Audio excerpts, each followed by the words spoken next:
So the topic of my talk is Between Love and Doubt, interpreting my mother's Holocaust testimony. So here's my mother. Her name was Eva. She passed away exactly 2 years ago. She was almost 99 when she passed away. And this is the book. Batya was... No. We cannot see the slides. So try to enlarge it again. Okay. No, Present it as as a mode. slideshow. Go Huh? to the top. Go up to the top. It's in Hebrew. Go to so slide. I understand it. But put it as a slideshow, and then it'll come up on the full screen. Presenters mode. No. So up at the top where it must say, at least it says in English on my PowerPoint, slideshow from the הצגת beginning. שקופיות. אני מנסה לראות, slideshow, is it? למעלה. It must be. Yes. At the top. Yeah, I'm looking for it. At the top. Maybe it's more, where it says more. Batya, Yeah. maybe you can show the slides because I'll we're wasting time. I'll do it. Batya will show the slides because Esther, stop sharing. Stop sharing. Okay. Please. It's fine. Okay.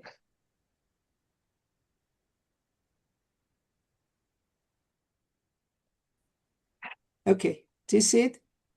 Yes. Perfect. Okay. This is the, wait a minute. I can't see your mother. My mother was in the previous slide. But it jumps. Okay. It jumped. Okay, so you saw my mother. And here is the cover of my book, the book that I've edited. Batya, you know what it is all about, because this is a collection of articles that I've managed to edit following the conferences on women and the Holocaust that we managed to organize, Batya and myself, with the cooperation of other colleagues from Givat Chaim, Beit Terezin, and from Lochamei HaGetaot, Kibbutz Lochamei HaGetaot. We managed to carry out, I think, was it 6 conferences, Batya? And they were international. Yes. So I see some of the women who participated that are here. And I'm very honored to see some of you that I think that we have articles also that you contributed to this book. So I used this picture for the book in English because I published also a book in Hebrew. And this is the publication in English. And you can see my mother, a baby, Eva, the baby, her mother. She's carrying her on her arms, and the grandmother. So the 2 of them perished in the Holocaust, and my mother, she managed to get away, and she met my father in Italy, and I was born in the southern part of Italy. So I have a lot. I owe my mother a lot. I managed to interview her for a few months. I came to her flat every week a few times, and I carried out these interviews. Actually, it was conversations which were recorded. And I was really amazed and surprised again and again by the way that she managed to say things that actually shouldn't be said. And I was talking with her, asking questions, wondering how could she say such things, and she still insisted on saying these things, such as, not all Germans are bad and not evil, and some of them were even, in some cases, kind and helped in some ways.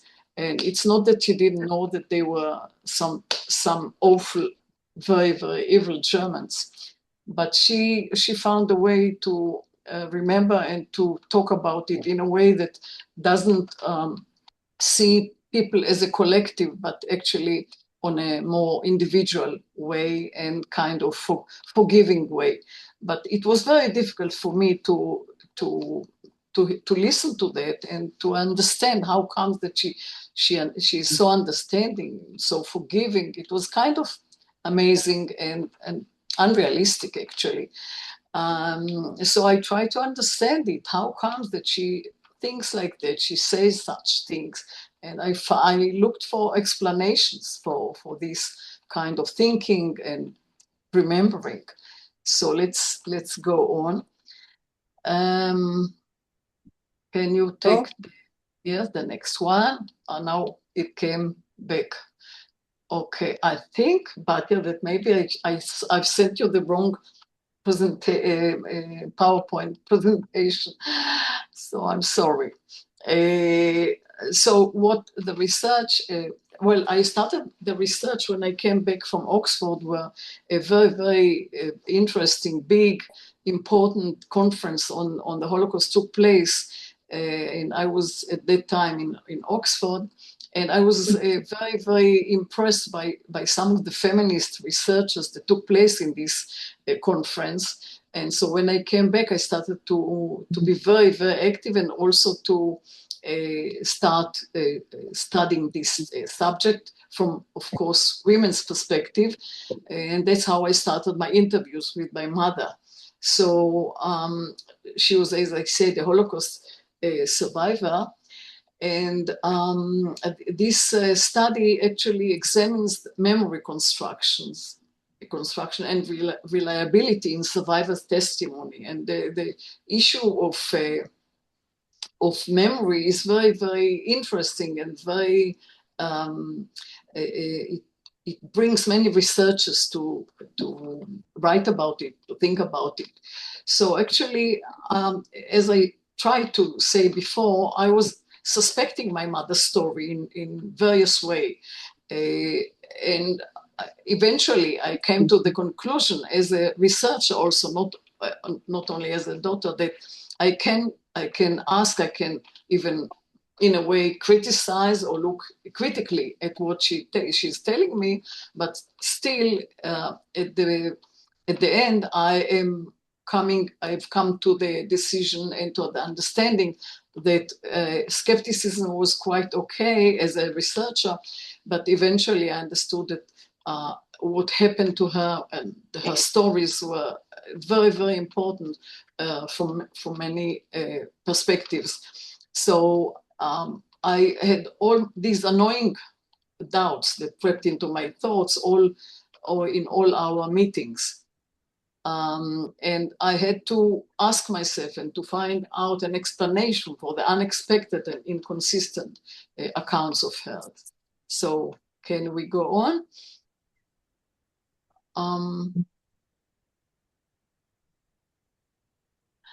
No, I have to go to my own, to the other PowerPoint presentation. Yes. Can't you go on without the PowerPoint? Yeah, well, because I have some citations there. Well, anyway, I think that I don't have that much time, so I'll do. I shall talk about it in a shorter way. Okay.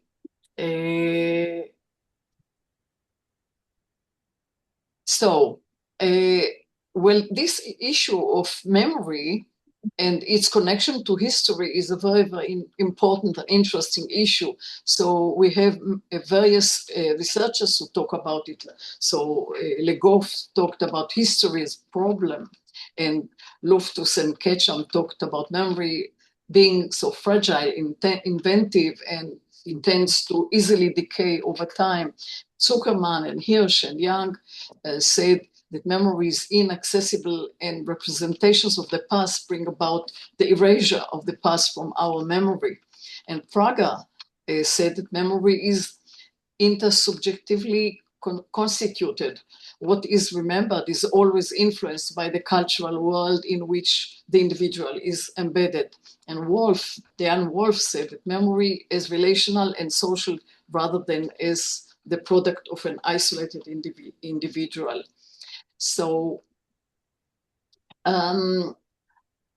So in my conversations with my mother, one of the topics that came again and again was the experience of humiliation. For instance, when they were walking naked in front of the Nazi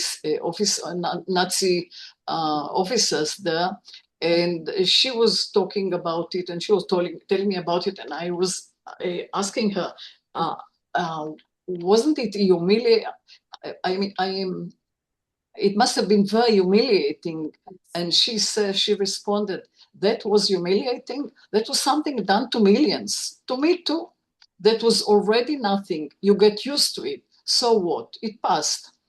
So she said also, when we arrived in Auschwitz, stripped of everything, they of course took us to be examined and to shower, and Mengele stood in the middle, and we were naked. I was no longer embarrassed in the least. You can laugh. We went past as if there was no one. He also looked at us as if we were sheep and not women. He sees women as animals, that's all. I didn't give a damn about him. So actually, she talks about this experience as experience that does not humiliate her, but rather humiliates and degrades the people who are doing this thing. So at one point, she almost admitted the feeling of humiliation regarding the boldness and nakedness. And she says, you know, there, wandering around like that, girls did not know anything about undressing before someone. So in one... living in the Holocaust. What's that?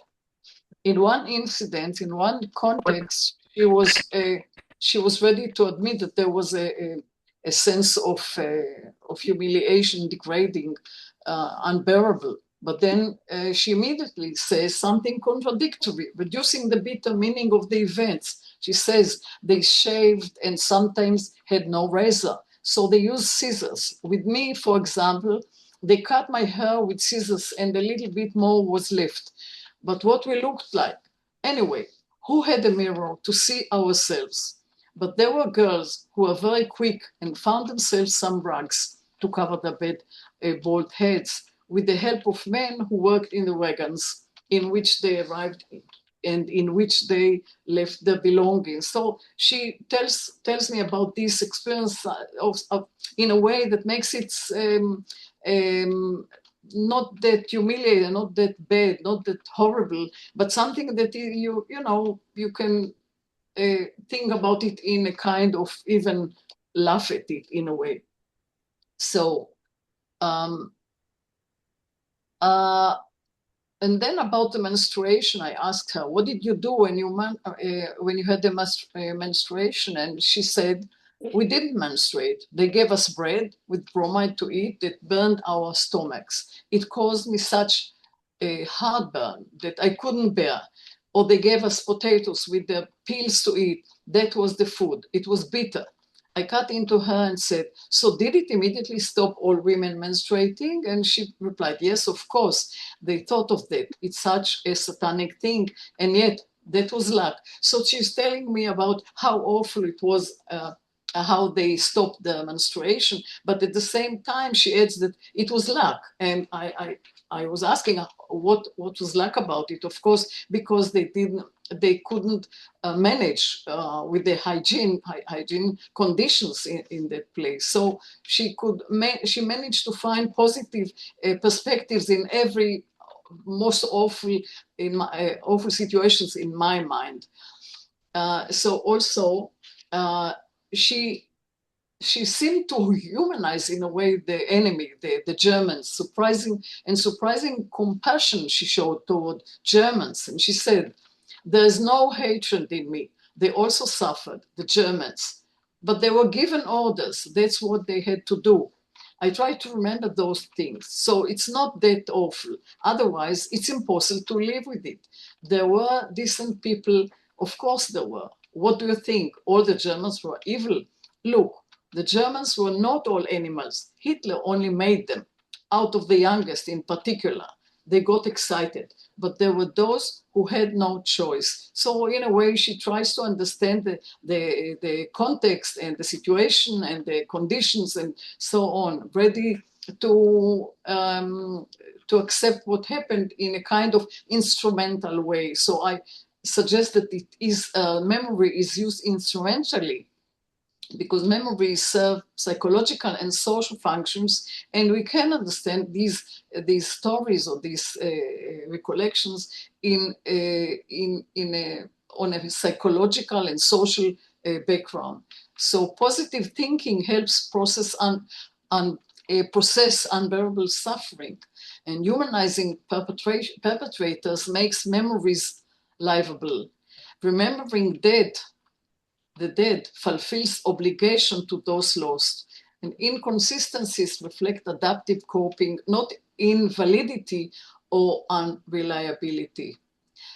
So, my anthropological insights are that suspicion transformed into understanding through careful listening.